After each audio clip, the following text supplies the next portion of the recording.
In part one, we talked about what love does to your brain. The dopamine, the obsession, the oxytocin, the way your entire nervous system reorganizes itself around one person. But almost nobody talks about what happens when it ends. Maybe overnight, maybe after months of slow collapse. Maybe you saw it coming for a year. Doesn't matter. The moment it ends, your brain loses its source. Every single neural pathway that was built around this person, around their presence, their voice, their smell, the specific way they laughed, suddenly has nothing to feed it. And your brain does the only thing it knows how to do. It crashes. Helen Fisher scanned the brains of people who had just gone through breakups. People who described themselves as still intensely in love with the person who left. What she found, the same reward centers from early love were still firing, still active, still craving. But now, combined with regions linked to obsession, anxiety, and physical pain, a heartbroken brain looks neurologically identical to a brain in drug withdrawal. And then Ethan Cross at the University of Michigan took it even further. He put recently heartbroken people inside MRI scanners, showed them photos of their ex, and watched the brain respond. The regions that activated, the dorsal anterior cingulate cortex, are the exact same regions that activate when you experience physical pain. Not similar regions, the same ones, measured the same way, at the same intensity. Your brain registers losing someone you love exactly the same way it registers burning your hand. Heartbreak is not dramatic. It is not being too sensitive. It is real, measurable neurological pain. And in the most extreme cases, it reaches your actual heart. Doctors in Japan first documented it in the 1990s, a condition called Takotsubo cardiomyopathy, nicknamed broken heart syndrome. In cases of severe emotional loss, the left ventricle of the heart physically changes shape, chest pain, difficulty breathing, symptoms indistinguishable from a heart attack. Named after the Japanese octopus trap, because that's exactly what the heart looks like when grief wraps around it. A broken heart isn't a metaphor, it's a medical diagnosis. Here's the thing nobody tells you about missing someone. You're not just missing them, you're missing a version of yourself that only existed with them. Psychologist Lisa Phillips calls this identity disruption. In a real relationship, your brain encodes that person into your sense of self, your routines, your future, the way you describe your life. When they leave, a piece of your identity leaves with them, and your brain has to figure out who you are without them. That's not dramatic. That's neurological reconstruction. And then there's the ambush problem. Your hippocampus, your brain's memory center, stores emotionally charged memories with dramatically more intensity than neutral ones. Psychologists call this emotional tagging. Every song, every restaurant, every smell, every inside joke, every specific street corner, stored in high definition, tagged with feeling. So you're fine. You're genuinely fine. And then you hear a song you haven't thought about in months, and suddenly you can't breathe. That's not you being weak. That's your hippocampus doing its job perfectly. It stored those memories exactly the way it was supposed to. It just didn't know the relationship was going to end. Neuroscientist Antonio Damasio called this the somatic marker system. Emotions aren't stored in your mind. They're stored in your body, in your chest, in the tension in your shoulders, in the way your stomach drops when something reminds you of them. Your body remembers, even when your mind is trying desperately to move on. Okay, here's where it turns, because your brain heals fully, and there's real science behind how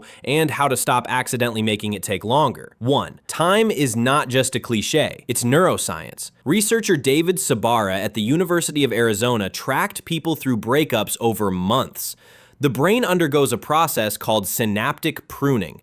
It slowly weakens the neural pathways built around the lost relationship. The connections don't disappear, but they get quieter, less automatic, less loud. Think of it like a road no one uses anymore. Slowly, the grass grows back over it. 2. Every time you check, you restart the clock. This is the one people need to hear. Every time you look at their Instagram, every time you reread old messages, every time you reach out just to see how they're doing, you reactivate those neural pathways. Your brain cannot distinguish between remembering and re-experiencing. Both feel equally real. Both trigger the same chemical response. Every time you check, you restart withdrawal from the beginning. No contact isn't a breakup tactic, it's brain recovery protocol. 3. Your friends are literally medicine. Neuroscientist Richard Davidson at the University of Wisconsin found that genuine social bonding with friends, family, anyone you feel safe with, releases oxytocin. the same oxytocin that romantic love produces. Your brain doesn't require a romantic partner to get what it needs. The people around you can provide it. They're not a distraction from healing. They are the healing. 4. Move your body. Seriously, exercise directly increases serotonin and dopamine. Not to love level intensity, but enough to lift the floor. Enough to remind your nervous system that it is capable of feeling good without that specific person. 5. And this is the one nobody wants to do, but it's the most important. Feel it fully. Psychologist James Pennebaker ran studies where he had people write expressively about their emotional pain. Not to solve it, not to reframe it, just to describe it honestly. Those people recovered significantly faster than people who distracted themselves or pushed the feelings down. When you name what you're feeling, when you put it into actual words, your prefrontal cortex activates and starts to regulate the emotional storm in your amygdala. You think your way into stability, but only if you're willing to go through it first. You don't heal by going around the pain. You heal by going through it. So here's what love actually is. It's dopamine and obsession, oxytocin and trust, serotonin crashes, and 3 a.m. thoughts you can't turn off. Helen Fisher, after a lifetime of scanning brains in love and brains in grief, said this: "Romantic love is one of the most addictive substances on earth, and the pain of losing it is exactly proportional to the joy of having it." You didn't fall in love by accident. Your biology made a choice. Your brain built a world around another person. And even when that world collapsed, even when the withdrawal hit and the pain was physical and a song in a grocery store made you feel like the ground disappeared, and look, if this video made you think about someone, if it explained something you've been feeling but couldn't put into words, if it made you see yourself a little differently, that's exactly why we make these. Drop a comment below. Tell me which part hit you the hardest. I read every single one. And if you want more videos like this, subscribe. We go this deep every time. No fluff, just the real science behind the things that actually matter. See you in the next one.